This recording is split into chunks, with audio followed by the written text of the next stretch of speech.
Just a fair note warning for today's video. If you hear construction noises in the background, I can't control that. They decided to do work at the middle of me starting to record this. And as always, Daryl Recommends Podcast is a podcast recommending series and shouldn't be mistaken as a reviewing one. Opinions about each show are my own and should not reflect what each podcast has to offer. Content warnings aside, I believe if any recommendation in my series interests you, you should give it a chance, regardless of how I personally feel about the show. Test. 1, 2, 3. Right. My name is Jonathan Sims. I work for the Magnus Institute, London, an organization dedicated to academic research into the esoteric and the paranormal. The head of the institute, Mr. Elias Bouchard, has employed me to replace the previous head archivist, one Gertrude Robinson, who has recently passed away. I've been working as a researcher at the institute for 4 years now, and I'm familiar with most of our more significant contracts and projects. Most reach dead ends, predictably enough, as incidents of the supernatural, such as they are, and I always emphasize there are very few genuine cases, tend to resist easy conclusions. When an investigation has gone as far as it can, it is transferred to the archives. Now, the Institute was founded in 1818, which means that the archive contains almost 200 years of case files at this point. Combine that with the fact that most of the Institute prefers the ivory tower of pure academia to the complicated New head archivist of the Magnus Institute, Jonathan Sims, has a lot of work to do to get the messy archives his predecessor left behind back in order. His first order of business? Getting these old files transcribed onto audio. As John looks into the mystery these statements hold, something begins to look back, and whatever it is may put him and his team in danger. The Magnus Archives is a 200-episode, 5-season horror tragedy podcast that disguises itself as a horror anthology. The show is almost entirely short stories told by various people in the Magnus Archives universe, followed by a metaplot that strings the whole story together. So this is my favorite podcast, and I know a lot of people who are on YouTube have already followed me for my Magnus Archives videos, have followed me on other social media websites for my Magnus Archives art, follow me specifically because I do a crossover fan comic that you can go read on Tapas. It's called Not Quite Somewhere Else. It's a crossover with Infinity Train, but before you go do that, I recommend listening to the show for all of you guys who have no idea what I'm talking about when it comes to me talking about the Magnus Archives. I brought it up in previous podcast recommendations episodes, but this show is so friggin' good. I said before in my SCP Archives episode that that's the show that got me into podcasting. This is the show that got me into wanting to write for horror, because it's just so good. It's so good. I have to try to keep this video spoiler free because I could talk about everything with the plot, I could talk about the stories, I could talk about the characters, I could rant about this show for hours, but this is a YouTube video and I'm not sure people want me to do that, so I'm gonna try to keep this under half an hour. So let's begin. So one of the great things about this show is just the characters are so well written. They feel like people, and that's like a thing that Johnny Sims, the creator of the Magnus Archives, is very good at. I read a bunch of his other works, including his books, 13 Stories and Family Business, and he has a really good way of writing characters that feel human, rather than just feeling like tropes, if that makes sense. All these characters, they're so good. Like, you don't have, like, a perfect character. Everybody's flawed in some ways. Even, like, the characters in the show that start off as being like, oh my god, absolute cinnamon roll must protect, have their own bits of characterization that normally isn't, like... I don't know how to explain it, but everybody's just so good. Everybody's so good. And it's, like, I love it. Jonathan Sims, the protagonist, John the Archivist, because...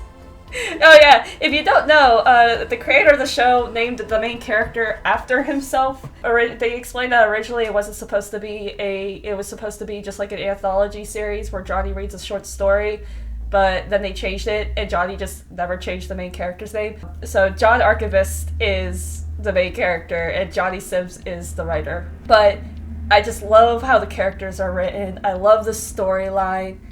I love everything about it. It's just so good. And, like, the people that got the voice act in the show they're just amazing. Everybody is so good. it's made me fall in love with a lot of different creators, like Rusty Quill favorites like Ben Meredith and Lydia Nicholas, but also just like Johnny is a really great voice actor. He's just so good at like one of my favorite things about the statements, which are the short stories, is that the way the characters who are telling these stories is written, and the way that Johnny acts when reading these. It's not just Johnny, because Jonathan that isn't the only like character in the show who reads statements. Most of the time, though, it's Jonathan, so that's why I'm focusing on Jonathan reading statements specifically. He does a really good job at making all these people who are telling these stories feel like people telling these, like, different people. Like, it doesn't feel like Jonathan reading a story. Like, just like a combination of the writing and the acting, it's like, you could tell these people's personalities, you can tell what they're like. There's like some statement givers where I'm like, this person sounds like an absolute asshole, and some statement givers where it's just like, I want this person to stick around more because they sound hilarious. It's just so well done, and the horror is just so well written, and it's just so, like, the whole show is just really good. It's just really good. I adore this show so fucking much. Everything being strung together, like red string theory. This is a show that you're gonna need a corkboard and red string for, because it's a mystery, and it's done really good. And I love it. I love it. And also just like I know there's other pieces of media with asexual characters, and since I've listened to the show, I found more that I've started liking a really lot. But like, I honestly just like Jonathan Sims is like peak absolute favorite asexual character. You gotta buy ace main protagonists, and they don't like skim over the fact that he used to have a girlfriend while also like giving him a relationship with a man. It's like, yes, good. We love this. We love to see that. It's just I love it so much. It's just I could rant about how much I love the John Archivist so much. He's just my favorite character. He's big Blorbo energy. This little man is just, he's an asshole. He's an academic. He's insufferable, but he is my favorite character. He's such a little shit. It is just such a character who's like could be like a combination of both like an asshole, like super morally gray and who does some fucked up shit in the show, but also just like one of the most human characters I have ever seen in any piece of media, and just like a guy who's like a dick that like a lot of characters in the show are like, I hate hanging around this guy because he's such an asshole, while still being like a genuinely good person. Like, he does a lot of horrible shit, but I don't necessarily think that makes him a bad person. And I can't explain exactly why. You have to go listen to the show if you haven't. It's just so good. It's so good. Best protagonist in a piece of media, in my opinion. I cannot make this whole episode about how much I love Jonathan Sims, the Archivist. So let's keep going. Also, it's not just like Johnny's writing, it's because Johnny and Alex both like cooperate on the story. And if you don't know who Alex is, Alexander J. Newell is the CEO of Rusty Quill, and he helped Johnny with the Magnus archives. And the both of them as like a writing team work so good together. I know that he's also writing actual bits for the Magnus Protocol, which, good thing I'm getting this video out next, because I wanted to get it out before the Magnus Protocol came out. It was supposed to come out sooner, but I took my time with my Magnus Archives re-listen, so that's why it's coming out now instead of, like, sooner. So if you were waiting for this, sorry it took so long. But Alex and Johnny as, like, a writing duo is so good. Changes that Alex suggested for Johnny to do, and then Johnny did, worked super, super good. Like, they're such a good writing team, and they're, like, just fun together on, like, the streams that Rusty Quill do, or on Q&As that the two of them do. It's just, they're just, like, such a good, like, story-creating duo, and I think that's great. It's great. I love it when you can, like, throw, like, you can have two people working on, like, a piece of media together, and they just click together creatively like that. It's very good. And just like, not to mention the like tearjerker of a finale that the show has. I got into the show like midway through season 5. Like, I think episode 179 just came out when I first started listening to it. So if you want an idea of like where I was at with the show, but I was able to catch up way before the finale came out and be there when the finale came out and listen to it after it came out. And everybody had, I saw online, everybody having one of two reactions to the finale. The first one being just crying, full on sobbing, which yes, I felt that internally. Or the me response, which is just lay on the floor for a while and go, damn, the Magnus Archives really is a podcast, because it is. It's a podcast distributed by Rusty Quill. I am not going through with the rest of that joke, but I love that show so much. I love the show so much. Johnny and Alex, if you can hear me, you made a good show, and I love it! I love it! Now, content warnings aside, because this is a horror show, and it's a horror show that acts a lot like an anthology, it is an episode-by-episode basis. They do leave content warnings on episodes, however, they do dwell into the theme a lot with eye imagery and scopophobia. They do a lot of things with spiders, and they do a bunch of stuff with police brutality. Now, on the police brutality bit, it's only like certain specific episodes, but two of the main characters are cops, and one of them is a huge bastard cop. You'll find out about that pretty early on. So if that's something that you're not a fan of, if you've never listened to this show, I would advise it to be careful with that, or possibly not listen to it if it's too much for you. But I just want you to keep that in mind. Now, the show isn't 100% perfect. There is it's called Mag 72 Takeaway, and that one unfortunately does have a racist stereotype of like the Chinese cannibal, so that's just something to just be aware of. And I don't think this stuff was mean-spirited. Johnny and Rusty Quill have issued statements about these episodes, and they're like older episodes from like back when Rusty Quill was first getting off its feet. And considering Rusty Quill's track record with how they go about with new shows as well as Johnny's current works, I think they took people's concerns to heart. So I don't think these episodes were meant to be mean-spirited. However, I'm only bringing this up not to dig up old grievances, but only to let people who listen to the Magnus Archive and are aware of Rusty Quill's other works, just to be aware that this is something that does exist in the show. So if it's something you're shocked about, they have addressed it, and I personally feel like they have at least taken some of the steps to make sure that like their shows don't include stuff like that again. That being said, though, this is my favorite podcast. Sorry, go on that whole tangent. I'm like, oh yeah, so anyway, the show is the best. But I listen to it yearly, and it's a nice refresher, especially since I write a fan comic. Go read that quite somewhere else if you're a fan of the Magnus Archives, but don't read it until you finish the show because there are major spoilers for the finale. So yeah, I made a whole fan comic for this podcast. It is over 300 pages at this point, and we're like only halfway through the story. So yeah, there you go. And just, if you like the Magnus Archives already, but you haven't gone check out Johnny's other books, please go and do that. He's written some really good stories. I mentioned them earlier, 13 Stories and Family Business. I got both books when they first came out, and they're so good. They're just so good. 13 Stories definitely has like a bit of like an anthology feel to it, but rather it's just a bunch of stories that happen all at the same time. It's just, oh my goodness, I could talk about that one. Family Business, though, I think is probably my favorite of his two books that he came out with. But that storyline, it just has some of the, like there's a lot of lines in the Magnus Archives that hit pretty hard and, are very memorable to people who are familiar with the show. And Family Business has, a lot of stuff like that. I remember reading the first chapter and just messaging my friends, and I'm like, wow, Johnny's really not pulling out all the stops of sending some of these heavy lines just in the first chapter of Family Business. So I recommend you guys go read those if you're fans of the Magnus Archives already, or if you're somebody who doesn't listen to podcasts but you love to read. I suggest checking his books out because you can get an idea of Johnny's work even if you don't want to sit and listen to a 200 episode podcast. But there's a lot of nuance with everybody's actions in the Magnus Archives, because I talked earlier about how great the characters are, and it's just everybody is so complicated and morally gray, and it's just very nice and refreshing. You don't have a perfect character in the main cast of the Magnus Archives.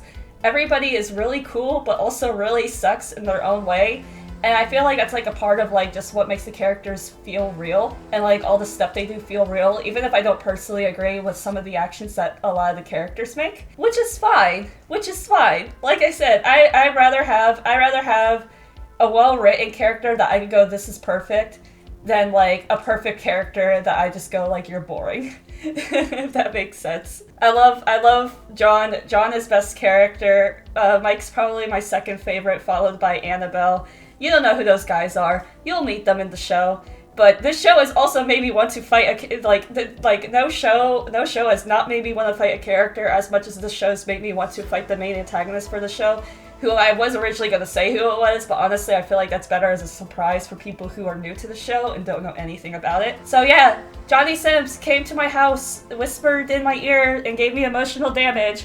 And I'm asking for it again because the Magnus Archives is having a side prequel called The Magnus Protocol. It's coming out on January 18th. I am very excited for it. I'm going to sit and listen to it when it comes out. I already listened to the first episode because I was on their Kickstarter, and I'm like very excited for it. And I can't wait to get to it because I want to see Sam and Alice. I want to see what they get up to. And I'm just like, yes, it's good. I'm excited. Give me more pain, Johnny. I want more emotional damage. And yes, so that is my long form way of saying that I am excited for the Magnus Protocol. This show. I'm very happy that I was able to get into the show back in during season 5. I'm very upset that I didn't listen to it earlier because here's the thing: when I first heard about this show, I heard about the show back when season 3 was really big, and this was I had somebody I followed on Tumblr who was reposting a lot of the Magnus Archive stuff during their posting for season 3. And during their posting for season 3, I became familiar with some of the characters, but not interested enough to go listen to it. And that was specifically because I was like super deep into my Far Cry 5 obsession, and I was like, I could go listen to a show where a lot of people are like, man, I want these two men to kiss, but I'm already writing about two men kissing each other from a video game. So, whoops. And I wish I listened to it back then, but like when I got into the Magnus Archives, I was familiar with like who John was, I was familiar with Martin, even though I didn't know their names. And I was familiar with Michael. Michael is the only character whose name I knew and what he looked like. And I was familiar with Basira by sight, but not by name. So it wasn't until I saw Basira fan art after I got to when Basira is introduced in the podcast, I was like, oh, that's Basira. So yeah, that's what everybody thinks she looks like. And I really wish I listened to it earlier. I would have loved to have been able to be around when like the season 4 finale came out. And like the season 3 finale, even though the season 3 finale would have made me sad, but that's for you guys to go listen to and find out.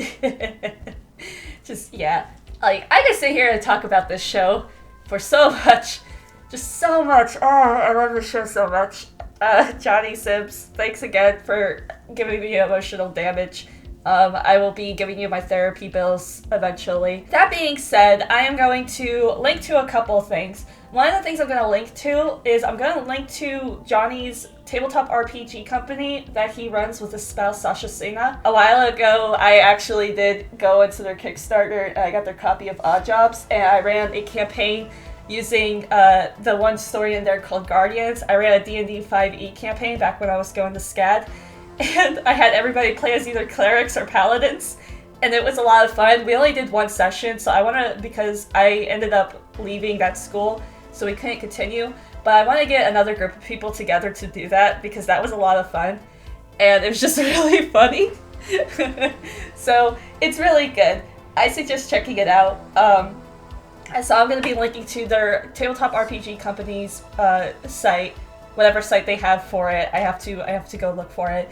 But it's called MacGuffin & Co. And it's really great. They have another game coming out called Pit Crawler. I'm very excited for that one. I want to play more tabletop games. Give me all the tabletop games, please. I want to be in more sessions. I'm going to link to Rusty Quill's Patreon. I'm going to link to Twitters. I'm going to link to all the shit that I always link when I talk about these shows. So you guys can go check them out. If you're looking to go check them out, please go do that. And, of course, if you have a podcast that you want me to check out myself, please just drop it down below. You don't need to ask me if you could give me a recommendation. I want the recommendations. I ask for them at the end of every video. Please, for the love of God, give me your podcast recommendations so I can go and listen to them. That's what I want. So why aren't you doing it? Why must I beg at the end of my videos for podcasts? And you can follow me on other social media sites. My comic In Harmony is finally out. If you love gay people in the woods, in Appalachia, hunting monsters, I have the comic just for you. You can watch a bunch of idiot college students go running in the woods looking for Mothman. Maybe. Possibly. You're just gonna have to read it and find out. And I also have other social media sites. I got my own Twitter account. I got my own Blue Sky, Tumblr, the works. If you already are watching this, you know I got myself my YouTube. Go follow me there. Go read my comics. Go read my fan comic for the Magnus Archives and cry about John with me. Anyway, goodbye, and I'll see you in the next one. Peace!